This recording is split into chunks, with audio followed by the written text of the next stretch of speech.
All right, guys, welcome. Here we are, Nerf Surf and Turf, day 6, and we're well into day 6. You can see here we're about 14 hours into day 6, 10 more hours to go. We will enter today 7. Nothing spectacular happening in terms of the days, of course, until day 8, when those factories begin to build. And that's going to signal the real supercharging of this game, when we're going to start to see some naval units and some air units in this game. You know, as exciting as this game has been, it's kind of important to remember that, like, so far nothing special has really happened other than the people that are in this game. And it's made for some high drama, some very interesting stuff going on here. So let's just go ahead and start as we have been in the upper left-hand corner, and then we'll work our way counterclockwise around. And it does look like we have some activity, huge activity here in South Canada, but no war yet. So just a lot of gathering up of troops here. We did see early on the southern, the United States down here had a serious numeric advantage over the troops coming down. Over the troops coming down over here, almost like a 4-to-1 advantage. So an early attack might have done something, but a lot has shifted here. And you can see the South is turning around and running. Why? Because of this wild card down here. This is Oliesa. Now, Oliesa caused a lot of conflict in his own team in this radical idea of coming and taking over the southern United States and coordinating with Canada, southern Canada, northern Canada, and Greenland up here, that coalition. And I think I said it in the last video, I think if they'd have gone all the way with Oli's idea, then it might have worked. Or if they'd have gone all in to hold and stop Team D over here, that might have also worked. But in a very interesting split, some of them decided to stay back, and Morocco actually converted to Catholicism and made a truce with team, I believe this is Team F up here, but Harkold, Papa Smitty, and General Penis. So a very big schism here in the Middle Eastern troops. So we have now all of Morocco here pledging fealty to the north. And, he's not at war, I don't think. This is Oli here. I don't think he's at war with Oli, but they're not on super friendly terms. And then you see this is all that's left here now of East Algeria. All of this has been taken by Morcus the Dorcas, and all of this over here has been taken by Benaiah. So this does give Team D a big advantage early in the game, which is going to paint a target on their back. And they have the additional thorn of Morocco just refusing to go along with Oli and stationing 50 troops there. So this is 50 troops in a double fort. Those guys are not going anywhere anytime soon. Now, if I know Benaiah knows this game well enough and has been stung enough times to know it's time to sit and wait for Cannon. So that's what we have to look forward to here. I imagine moving forward is waiting for Cannon to take over the capital here. Now, the march westward, I imagine, can continue from Morcus the Dorcas because we have just nothing but ones. Oli left. He left everything. And he now has a territory. He's not in threat of being erased from the map because he now owns a territory. He's in Miami chilling out, listening to some really great Latin American music and some Cuban music, Cuban jazz, sitting back with a cigar and a Cuba Libre, one of my favorite drinks, by the way. It's just like a rum and Coke or a whiskey and Coke with lime in it, though. But anywho, interesting stuff going on there. This whole drama in the Middle East is just staggering. Again, what I anticipate to see from Benaiah is staking enough people here to be defensive against this 50, and then just arcing around and taking over the rest of here. I mean, really, I believe this is Morcus the Dorcas here. No, this is Benaiah. Benaiah can't see this far, but I mean, he's got a huge morale boost and lots of material in the taking here, as well as, by the way, I'm going to go ahead and tell you that is one of my achievements that you can unlock is the first person to take somebody else's capital. So Benaiah is so close. He can taste it. But it looks like he's maybe allowing himself to kind of get stuck on the idea of taking the capital. He probably also doesn't know how many are there. So this is some good play from Morocco in that double fort. So that is quite the spike against the onslaught of Benaiah here and his crew. However, he can just sweep around. There's so many territories here for the taking. We see double coal here, single coal, double wheat. It's all just waiting to be taken. And again, I don't know if Benaiah knows that. This also is a double fort, so he has no idea there's only 4 guys in here. In this vicinity, we have 10, 20, 30, 40, 50, 50-ish of these troops can all just march in and take this over. So Benaiah and Morcus the Dorcas, who, by the way, is Benaiah's younger brother, together can just take all of that. Again, they don't quite know that yet. And that's why I'm delaying these in detail videos by at least a week, because I don't want them to be unfairly alerted to that fact. We have a huge standoff happening over here with lots of back and forth in the newspaper, some very hostile words being shared in the newspaper. Arabia is saying to Egypt, "I will not pay your reparations for the damages in your fort, as your country has shown its aggression with constant lying, manipulation, and these horrendous terrorist actions you have taken on my capital." So just FYI, this is a friendly community game, but there's nothing to stop us from having great role play. And of course, these guys would be very hostile towards each other. They're accusing each other of terrorism, which I think is just excellent role play. That's exactly what governments do when they're trying to villainize another government. And there was some sabotage happening, so that could be argued to be actual terrorist activity. So great role playing, guys. I love it. Keep it up. It's fun. We talked about the innocent fisher boy over here who kills so, I can't remember what it was, kill so terrible or something. But anyway, so we do have a lot of activity happening here. So first thing that happened was Italy went ahead and came up and attacked and took Innsbruck from Vienna. It looks like Vienna finally woke up, and because he just sat there and did nothing. I was watching this unfold. This 26 could have protected this takeover. And it does look like either Smitty or one of his allies has rushed this fort, or maybe not. I wasn't really watching. That would be tragic if Innsbruck was building a fort and it got taken over out from under them.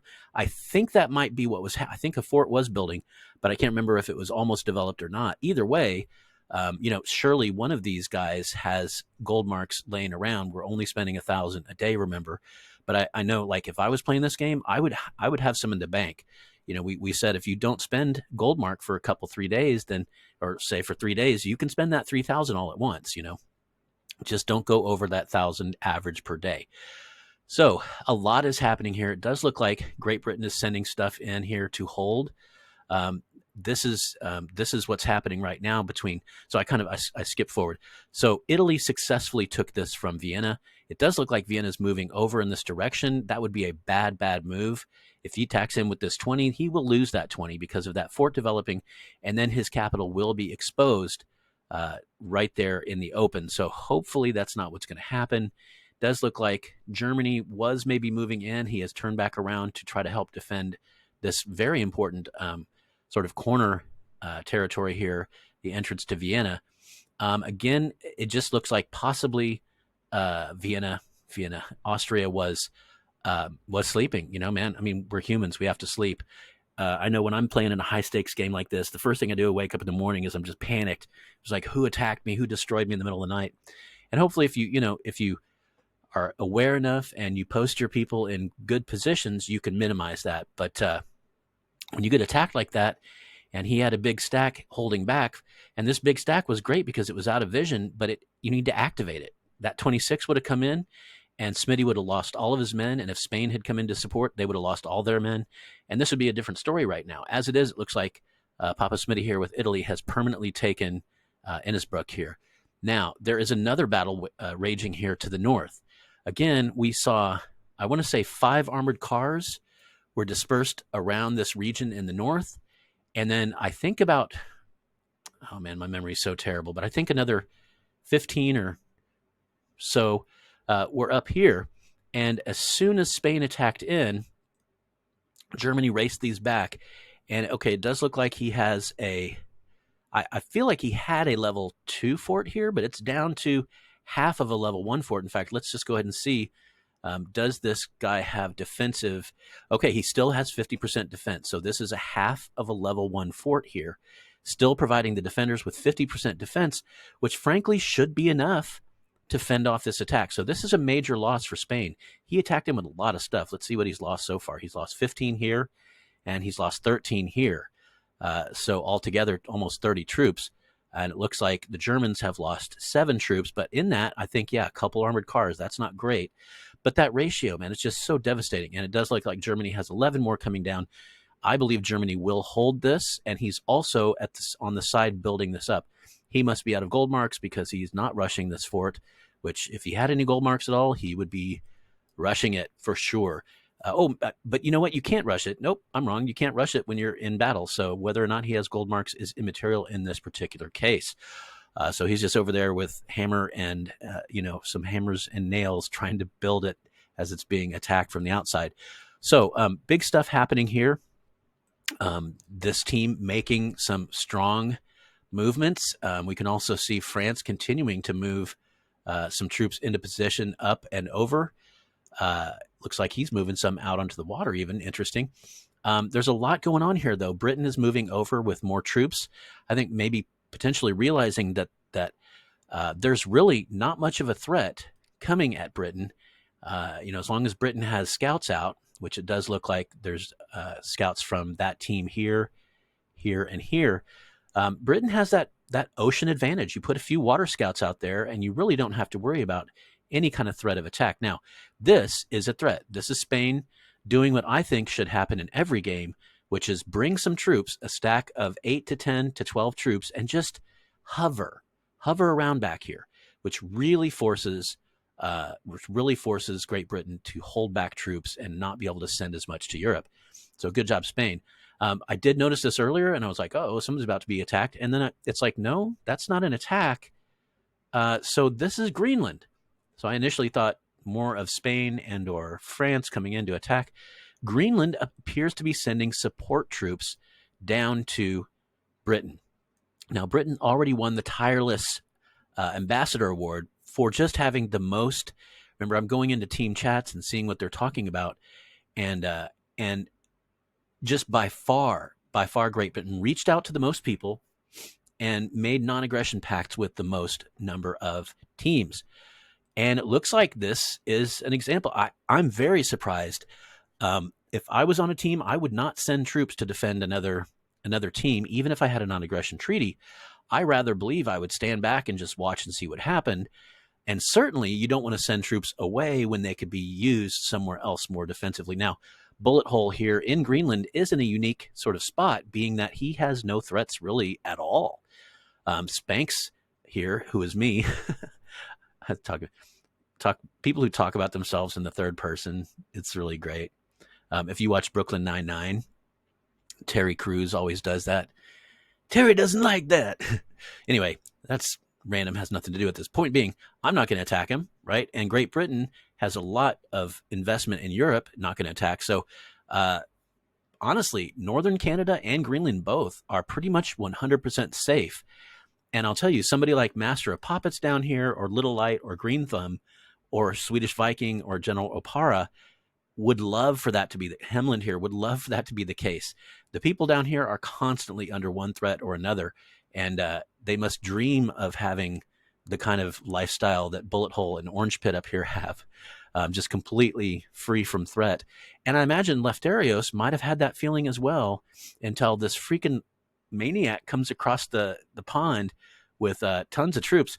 It looks like he might even gain a foothold up here. He may just by himself. Good Lord. Staggering. So Oli may by himself take over South United States and make believers out of all of us. You can see, though, the South is coming down to fortify his capital, which you've got to do. And he's running back all these troops that were massing up here, which is really weakening the posture of this situation up here. These are not equal, but they're equal enough for the Canadians to defend now. And especially down here with the sizable force building up down here, you may see something like a counteroffensive. The thing about this little zigzag here that I hate when I'm playing this game is that the Canadians can come through all the way down and strike this territory And, he's going to have New York stacked up. That's a capital. It's important. It's a big city. He's going to have that stacked up. But you can just hoo-ha right around the corner and attack down into here.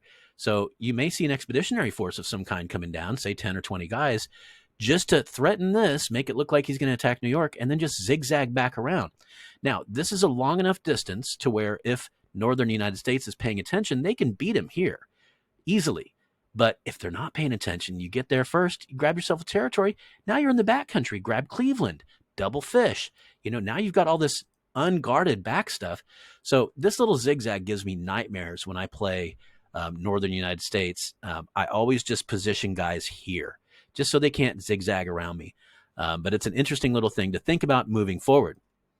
So we talked about the war that's happening here, big stuff happening in Central Europe.